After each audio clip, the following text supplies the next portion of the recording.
BRICS is now the hottest club in the world. That was Tanzania's High Commissioner to South Africa, Major General Gaudence Salim Malanzi, speaking with RT Sunday in an interview held in Johannesburg, South Africa, prior to the opening of the BRICS Summit in Johannesburg beginning Tuesday. According to Malanzi, although Tanzania has not yet applied for membership, it sees opportunities in working with the BRICS. He said a delegation from his country will be attending the summit this week. For more on that, we go to geopolitical analyst Mark Sleboda. We spoke with him via Skype in Moscow on Monday. Welcome, Mark.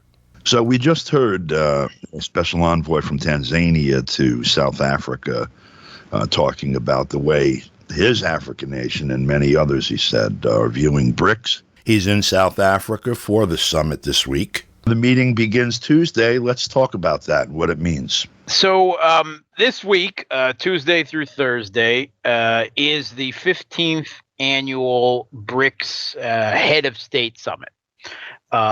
It will be held in South Africa. The South African President, Cyril Ramaphosa, will be chairing the meeting.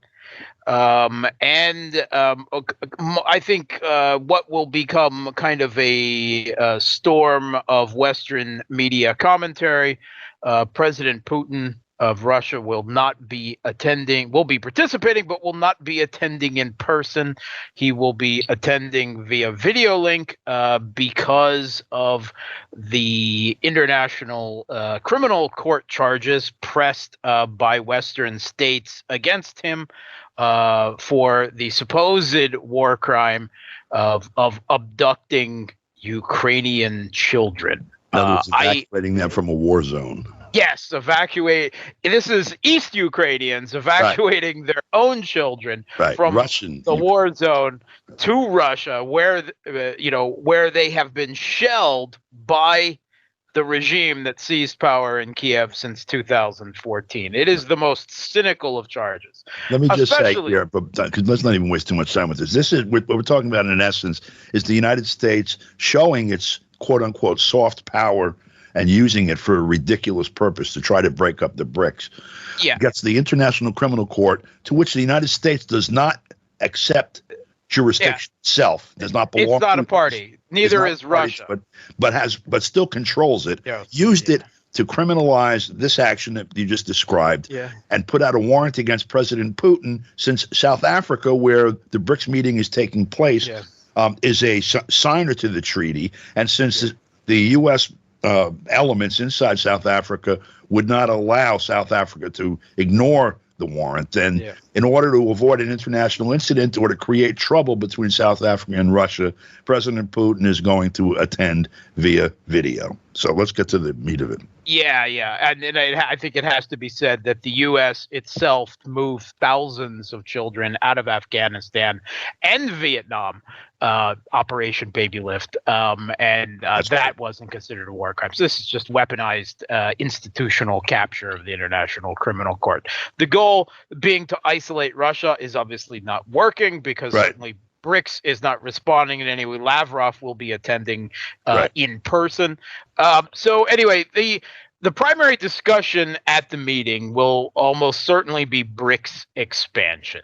That is the number one topic that certainly is being discussed in the media and, being asked of the questions. There are currently some 24 countries that have formally applied to join BRICS. Algeria, Argentina, Bahrain, Bangladesh, Belarus, Bolivia, Cuba, Egypt, Ethiopia, Honduras, Indonesia, Iran, Kazakhstan, Kuwait, Nigeria, Palestine, Saudi Arabia, Senegal, Thailand, United Arab Emirates, Venezuela, Vietnam, and another dozen or so more that have expressed interest in joining. From Algeria to Zimbabwe. Yes.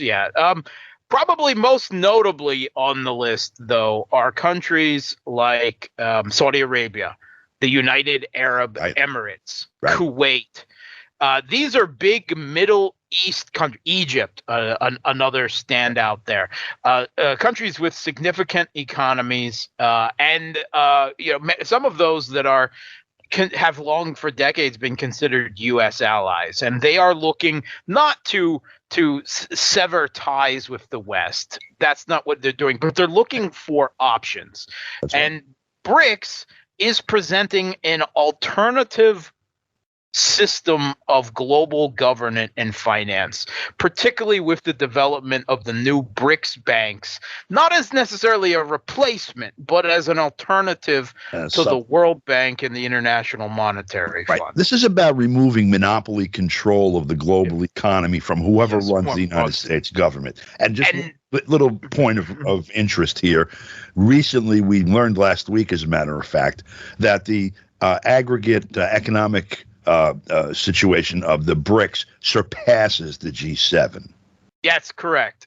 So in terms of GDP adjusted for purchasing power parity, which is really the only way realistically to combine state-level economies with each other, yes, it's now 31.5% to 30%. So so the BRICS, even without expansion, have already surpassed the G7. So you can see why they're trying to disrupt this meeting. Yeah. There's an attempt to make a division, I think, in the Western media between Russia and China on one hand, and particularly India and Brazil on the other, about the question of expansion, that India and Brazil aren't too keen on it.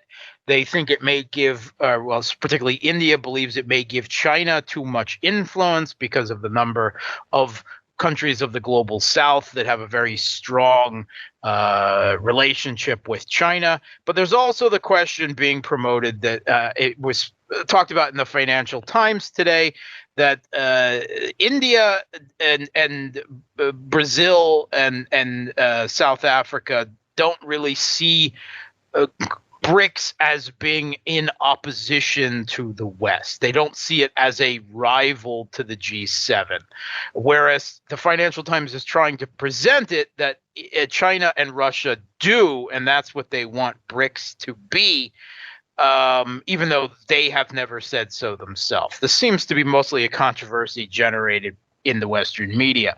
But it has to be said that the explicit goal of everyone in BRICS, that everyone agrees on, is to create a more just, more balanced, multipolar world order. And the goal of the U.S.-led West is to maintain the unipolar world of U.S.-led Western global hegemony. Right. These two conceptions are intrinsically in conflict. Whether certain officials in India and Brazil try to claim, the BRICS isn't against each other, these are in polar opposite, and particularly with the U.S. fully buying into Thucydides' trap theory about hegemony and rising hegemon and lower hegemon, means that they're going to be in conflict at one level or another, whether they want to be or not. Yeah. So I think the primary thing they're going to be discussing is expansion and how to go about it, because there's really no established criteria for it since South Africa, joined the organization, basically with unanimous consent. But I think they're going to be discussing criteria. I think they will be very eager to get countries like Saudi Arabia and the UAE in. I don't think it'll happen in this summit, but I think they'll probably create criteria and a path forward for them, because there's just too much economic and geopolitical clout with those countries not to take advantage of the opportunity to bring them in a relatively short time frame. Also, the idea of the BRICS currency will be discussed, particularly with the U.S. West's existential economic war of sanctions with Russia, trying to cut it off from the global economy and its entirety and failing. But most countries are now looking for options to the dollar as a reserve currency. There is a discussion of a joint BRICS currency, kind of a basket, but I don't think that will be solidified for probably another decade. But the discussions and visions of it will be discussed, and I think at least some progress made as well at the summit. certainly some of these things are long term. We were told, in essence, that the dream of a unified currency is something that's going to be very complicated and take a long time. It's not on the immediate agenda, but that means it is on the agenda, and the very real work that has to be done is underway already. So we'll follow this up and see what happens next week. Mark, thanks for your time and your expertise, and hope to speak with you again real soon. Thanks for having me. For KPFK, I'm Don DeBar.